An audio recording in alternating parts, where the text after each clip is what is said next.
Hi, welcome to day 98 of the Bible 365 challenge.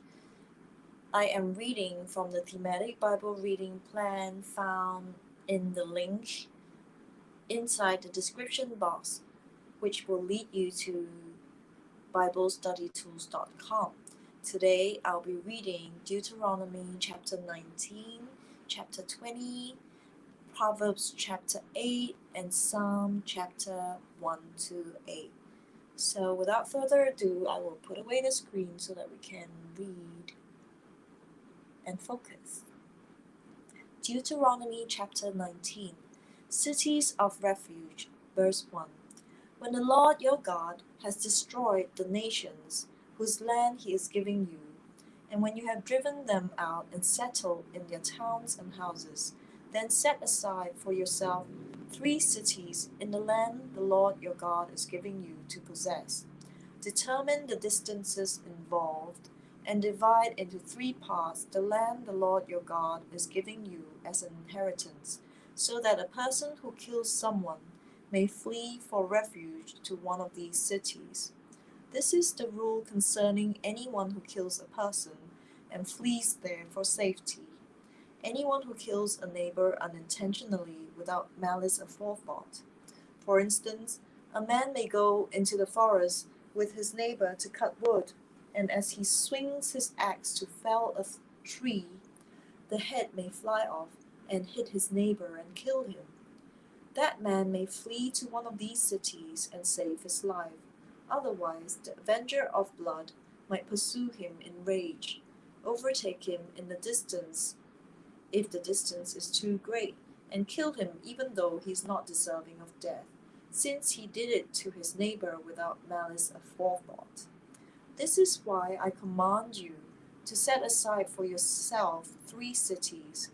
If the Lord your God enlarges your territory as he promised on oath to your ancestors, and gives you the whole land he promised them, because you carefully follow all these laws I command you today, to love the Lord your God, and to walk away in obedience to him, then you are to set aside 3 more cities. Do this so that innocent blood will not be shed in your land, which the Lord your God is giving you as your inheritance, and so that you will not be guilty of bloodshed.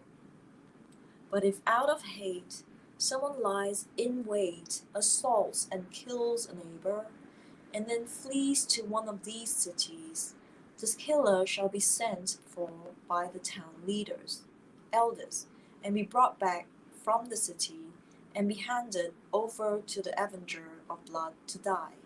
Show no pity. You must purge from Israel the guilt of shedding innocent blood, so that it may go well with you. Do not move your neighbor's boundary stone set up by your predecessors in the inheritance you receive in the land the Lord your God is giving you to possess. Witnesses. Verse 15. One witness is not enough to convict anyone accused of any crime or offense they may have committed. A matter must be established by the testimony of 2 or 3 witnesses. If a malicious witness take the stand to accuse someone of a crime, the 2 people involved in the dispute must stand in the presence of the Lord before the priest and the judges who are in office at the time. The judges must make a thorough investigation, and if the witness proves to be a liar, giving false testimony against a fellow Israelite, then do to the false witness that as that witness intended to do to the other party. You must purge the evil from among you. The rest of the people will hear of this and be afraid, and never again will such an evil thing be done among you. Show no pity. Life for life, eye for eye, tooth for tooth, hand for hand, foot for foot. Deuteronomy chapter 20. Going to war. Verse 1. When you go to war against your enemies and see horses and chariots and an army greater than yours, do not be afraid of them, because the Lord your God, who brought you up out of Egypt, will be with you. When you are about to go into battle, the priest shall come forward and address the army. He shall say, Hear, Israel, today you are going into battle against your enemies. Do not be faint-hearted or afraid. Do not panic or be terrified by them. For the Lord your God is the one who goes with you to fight for you against your enemies, to give you victory. The officers shall say to the army, Has anyone built a new house and not yet begun to live in it? Let him go home, or he may die in battle, and someone else may begin to live in it. Has anyone planted a vineyard and not begun to enjoy it? Let him go home, or he may die in battle, and someone else enjoy it. Has anyone become pledged to a woman and not married her? Let him go home, or he may die in battle, and someone else marry her. Then the officers shall add, Is anyone afraid or faint-hearted? Let him go home, so that his fellow soldiers will not become disheartened too. When the officers have finished speaking to the army, they shall appoint commanders over it. When you march up to attack a city, make its people an offer of peace. If they accept and open their gates, all the people in it shall be subject to forced labor and shall work for you. If they refuse to make peace and they engage you in battle, lay siege to that city. When the Lord your God delivers it into your hand, put to the sword all the men in it. As for the women, the children, the livestock, and everything else in the city, you may take these as plunder for yourself, and you may use the plunder the Lord your God gives you from your enemies. This is how you are to treat all the cities that are at a distance from you, and do not belong to the nations nearby. However, in the cities of the nations the Lord your God is giving you as an inheritance, do not leave alive anything that breathes. Completely destroy them. The Hittites, Amorites, Canaanites, Perizzites, Hivites, and Jebusites, as the Lord your God has commanded you. Otherwise, they will teach you to follow all the detestable things they do in worshipping their gods, and you will sin against the Lord your God.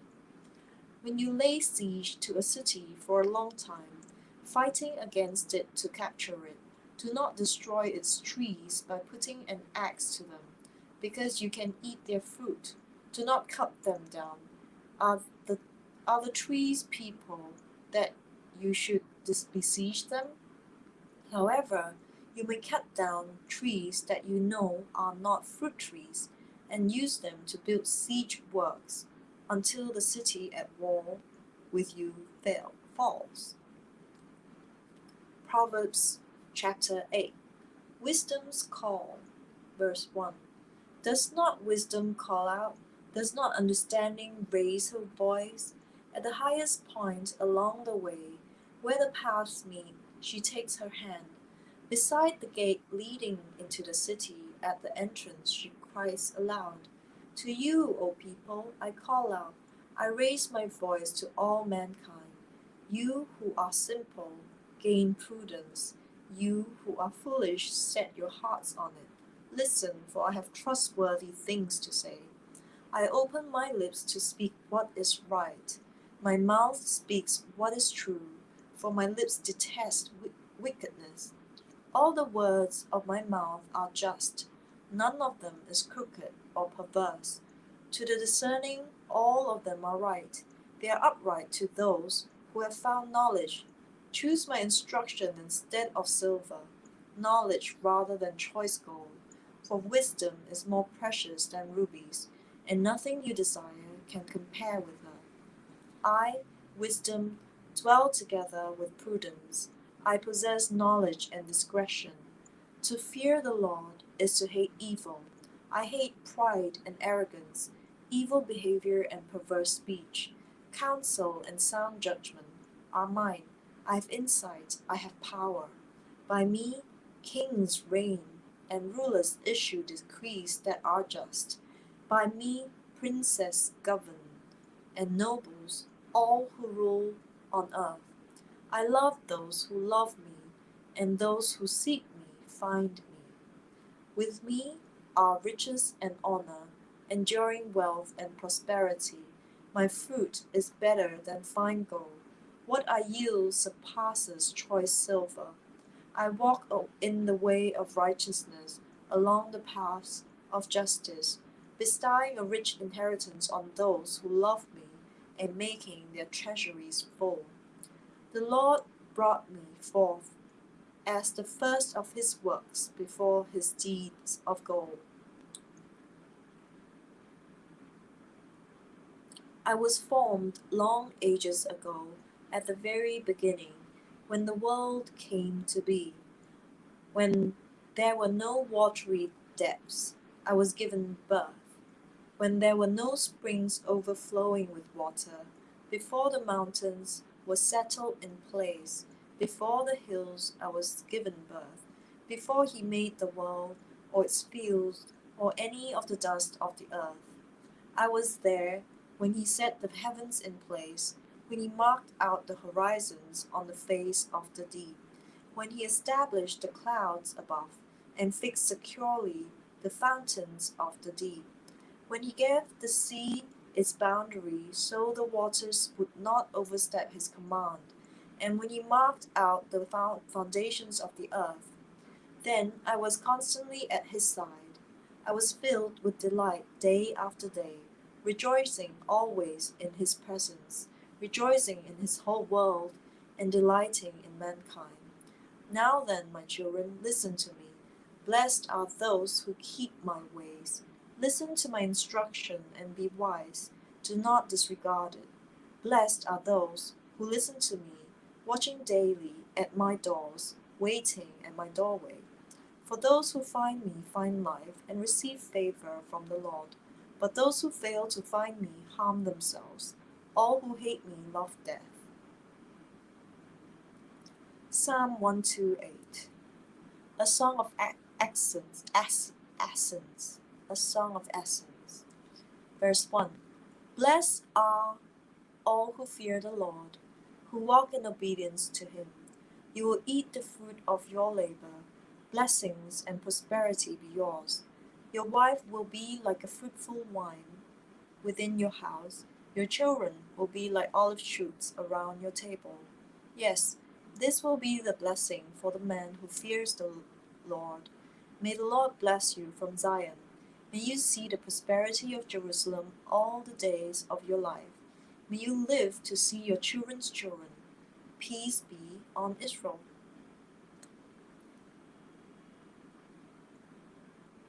So that was day 98 of the Bible 365 challenge. I just read Deuteronomy chapter 19, chapter 20, Proverbs chapter 9, and Psalm chapter 128. Proverbs chapter 8 and Psalm 128. So I will see you on day 99 right after this.